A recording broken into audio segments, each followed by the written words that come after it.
नमस्कार. महाराष्ट्रातल्या तमाम माता भगिनींचे आपल्या TV6 मराठी या यूट्यूब चॅनलवर स्वागत आहे. तर आजच्या व्हिडिओमध्ये आपण लाडकी बहीण योजनेच्या नव्या नियमाबद्दल माहिती जाणून घेणार आहोत. बघा, लाडकी बहीण योजनेमध्ये पात्र असून पैसे मिळाले असेल तरीही होणार वसुली.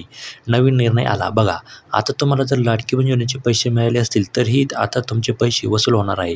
लाडकी बहीण योजनेमध्ये काही नवीन बदल करण्यात आलेले आहेत, ते आपण जाणून घेणार आहोत. तरी व्हिडिओ शेवटपर्यंत नक्की बघा आणि चॅनलवर नवीन असाल तर सबस्क्राईब करून घ्या, जेणेकरून अशीच माहितीपूर्ण व्हिडिओ तुम्हाला बघायला मिळतील.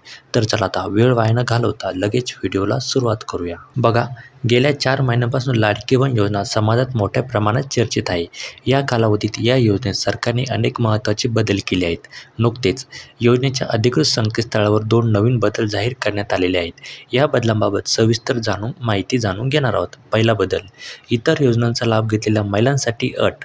लाडकी बहीण योजनेच्या शासन निर्णयानुसार जर एखादी महिला इतर कोणत्याही सरकारी योजनेचा लाभ घेत असेल तर तिला या योजनेचा लाभ मिळणार नाही.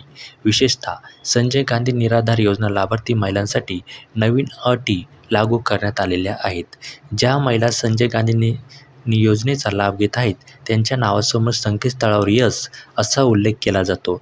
ज्या महिला योजनेचा लाभ घेत नाहीत त्यांच्या नावासमोर नो असा उल्लेख दिसतो. याशिवाय संजय गांधी योजनेचा लाभ घेत असलेल्या महिलांना लाडकी बहीण योजनेचे पैसे मिळणे थांबणार आहेत.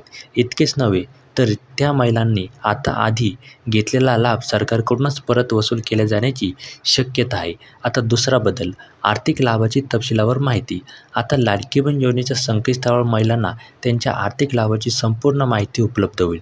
त्यामध्ये खालील गोष्टी समाविष्ट आहे.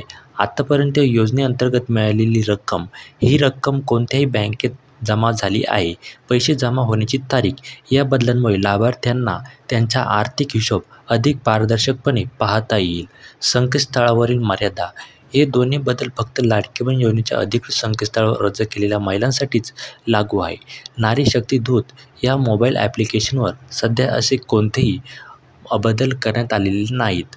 तर अशी ही माहिती होती. माहिती आवडल्यास लाईक करा, चॅनलवर नवीन असाल तर सबस्क्राईब करा आणि हा व्हिडिओ जास्तीत जास्त महिलांपर्यंत शेअर करा, जेणेकरून सर्वांना ही माहिती मिळेल. तर चला भेटूया एका पुढच्या नव्या व्हिडिओमध्ये. तोपर्यंत जय महाराष्ट्र. धन्यवाद. Take care.